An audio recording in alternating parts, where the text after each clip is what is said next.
Señor, abre mis labios y mi boca proclamará tus alabanzas. Lord, open my lips and my mouth shall proclaim your praise. Amen.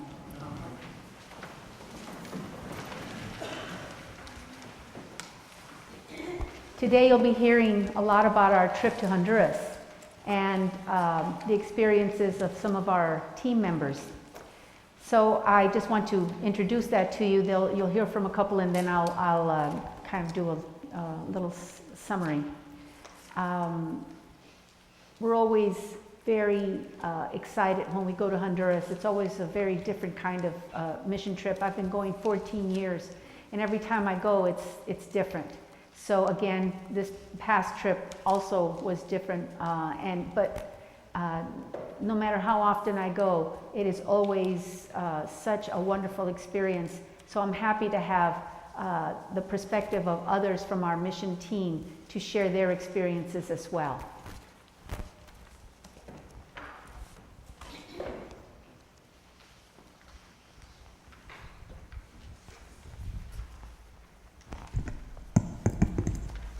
Hello. Before the mission trip to Honduras, I was really having second thoughts about whether or not it was a good idea for me to go. I didn't really know many people in the group well.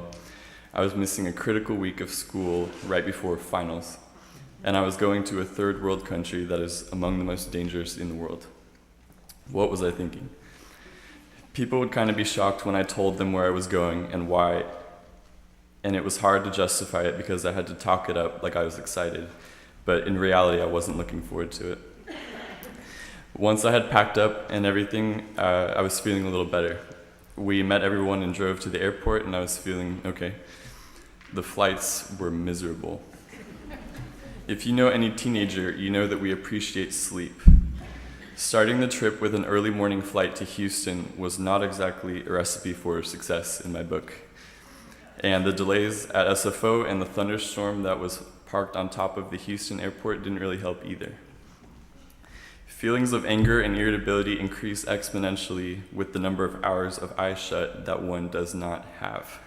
So as you can imagine, I was feeling exceptional by the time we got to Houston. Once again, tarmac delays and storms do not help one's mood, so to have both of these twice in one day was almost unbearable. Anyway, I'm done dwelling on the bad. Let's talk about the good, beginning with our arrival in Tegucigalpa, Honduras. We were greeted with open arms by the Reverend Maria Consuelo's family and a congregation member, Marcos, who also serves as the bus driver. We walked outside of the airport and were face to face with some familiar friends, Burger King, Pizza Hut, and KFC. The first thing that hit me was the heat. The forecast had called for only moderate heat, high 70s, but I guess when you factor in the humidity, even 77 degrees feels like you're in an oven. Walking out in 3 layers of clothing probably didn't help either. We piled into our bus and headed to the hotel. The next day we set off to the church in the city or district of Villanueva, which was a few miles from the hotel. Simply driving through the streets was perhaps the most entertaining part of the trip because the driving there is so lawless. I personally rode in the trunk of our lone Toyota 4Runner each day to and from the site, along with BJ and sometimes Luke. And since there were no seatbelts, we felt every pothole, of which there are many. We drove with the back window down so that we could look out of the back of the car and watch everything go past. It was crazy just navigating the roads alone, because often there didn't seem to be obvious driving lanes. So cars, motorcycles, buses, and trucks were left to fend for themselves, and you had to be very assertive to get where you wanted to go. So my hat goes off to Dave Madden, who was our driver very courageously. The Hondurans also seem to value the car horn much more than we do here. It was a seemingly constant symphony of honking in the streets.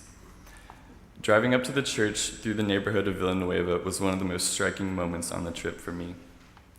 Describing the setting is very difficult unless any of you have been to Honduras, or I'm guessing most other Central American countries. One thing that stood out for me was the amount of garbage.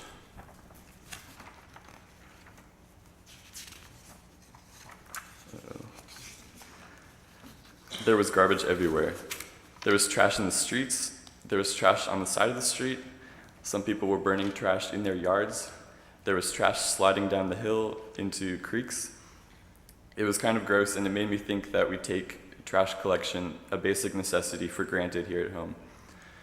Over the next few days, we worked at the church doing, among other things, painting, sanding, brick moving, tile moving, and perhaps the biggest job of all, running the vacation Bible school.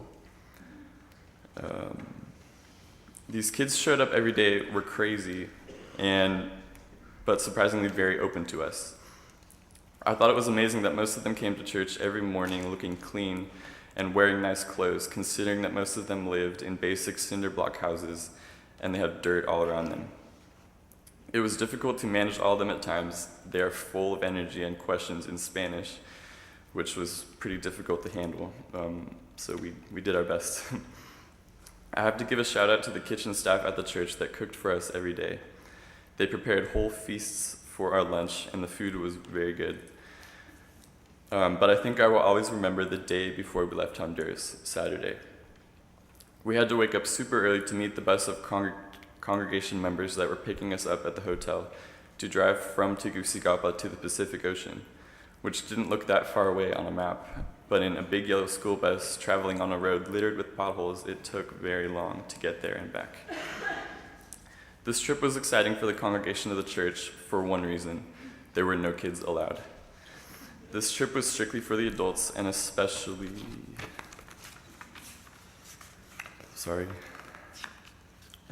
the ones who had prepared meals for us all week long.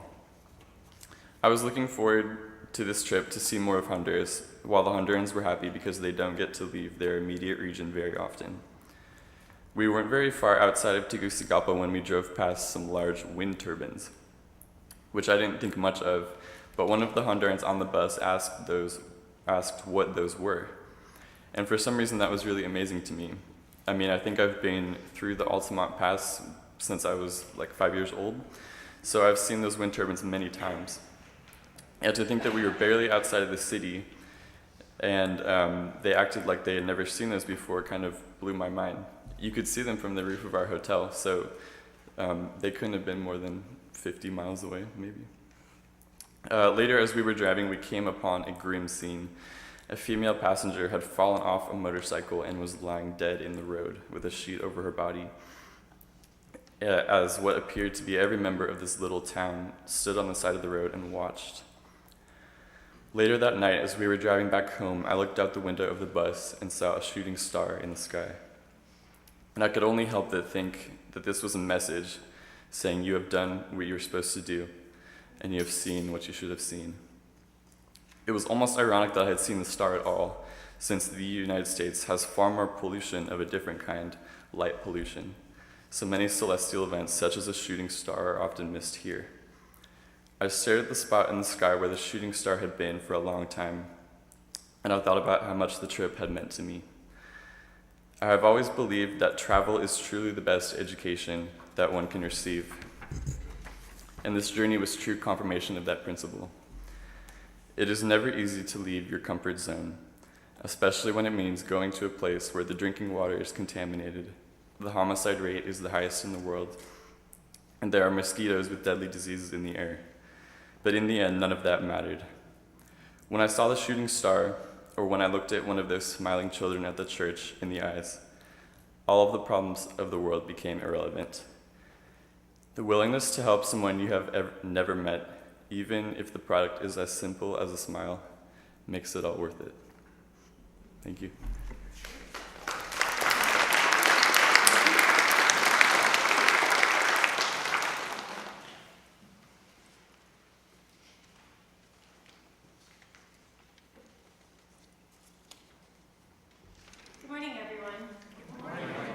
Some of you know that for my husband Dave and myself, this was our 4th trip to Honduras. And so as I listened just now, I was thinking some of these things I've come to take so for granted when we travel there. It's nice to be reminded again. I want to start with the first verse of the psalm that we heard today. Hallelujah! How good it is to sing praises to our God. how pleasant it is to honor him with praise. You heard talk about that bus trip to Coyolito on the last day. But what you hadn't heard is that after a stop to repair a tire that probably wasn't going to make it all the way across those roads, and a chance to really look up close at those wind turbines, we all got back onto the bus. And then one of the people in the back of the bus, one of the members, shouted out the number to a hymn. And everybody started singing the hymn. Not just the first verse, but all the verses to the hymn. And when that one was done, somebody else shouted out another hymn number. And for more than an hour, people raised their voices joyfully to the Lord. I thought to myself, number one, I don't know the hymns in our hymnal by their numbers. So if somebody called out a number, I wouldn't have a clue which one to sing. And number two, the only hymns that I know all the verses to without having the book in front of me are some Christmas carols. So it really blew my mind that these people could sing so joyously and so effortlessly. In 1 Corinthians, Paul says, I am entrusted with a commission. Every year, Reverend Sylvia reminds us that in the few days that we're there, we're not going to see a building completed. We're not going to see real concrete evidence of a wall being finished. But what we are going to be doing is building relationships. And again, on this fourth year back there, I could see those relationships begin to deepen. Things as simple as a young teenage boy who spent a lot of time flirting with his girlfriend, but still managed to be there every day for every lesson and to make for each one of us on the team a friendship bracelet. The girls who ran up and remembered us from previous years and asked how we were doing and what we would be doing this year. And the great value in the lessons that we were teaching. This year, our team for Vacation Bible School had chosen to focus on the life of Moses. We had carefully planned all of the projects, and for about the second or third day, we wanted to be talking about Moses' call by God through the burning bush. And so we had a special project all worked out for that. Now, Sue Phelan was the project leader for this particular project, and she and Clint had spent a lot of time taking manila envelopes, stapling pieces of felt on the front of the envelope, and then gathering pieces of material and figures that our whole team helped us cut out the night before to place on the felt so that the students, the kids there, could tell the story after they had heard it. Now, except for Reverend Sylvia, the rest of us had varying amounts of Spanish. And so Sue gathered all of the kids together, and we were talking about 45 or 50 kids of varying ages, and began to explain in her Spanish. But she also had helping her Marcos' son, Alan. And Alan was able to listen to what she said in English and then seamlessly translate it into Spanish so that the kids could understand. They began to work on their projects, and about 45 minutes or an hour later, we brought them back over again so that as the story was told for the second time that day, they could take their little figures and follow along. Watching the concentration on their faces as they listened carefully to Alan's Spanish and then seeing them pull out the next piece that they needed to tell the story was truly an incredible experience. It made that story come alive in a way it never has for me before. The Lord is the everlasting God, the creator of the ends of the earth. He does not faint or grow weary. His understanding is unsearchable. He gives power to the faint and strengthens the powerless. These words from our reading from Isaiah this morning really stood out for me. We work in a community where the people have very little power. where the people have very little in terms of the assets that we all take for granted, where even the basics like electricity you can count on, or water that you can drink without making you sick, are something that they can't always count on, something that is very precious. They deal with economic realities that are very, very difficult, with an education that many of them aren't able to take to the degree that they might be able to or like to, with the sadness in the past year, with deaths in the community. And yet, in spite of all of this, they have faith in the Lord and faith that He will uphold them. Working together, praying together, laughing and having fun together helps to remind me of how important a community is in our daily life and our daily walk with God. Hallelujah for what that community has given to me.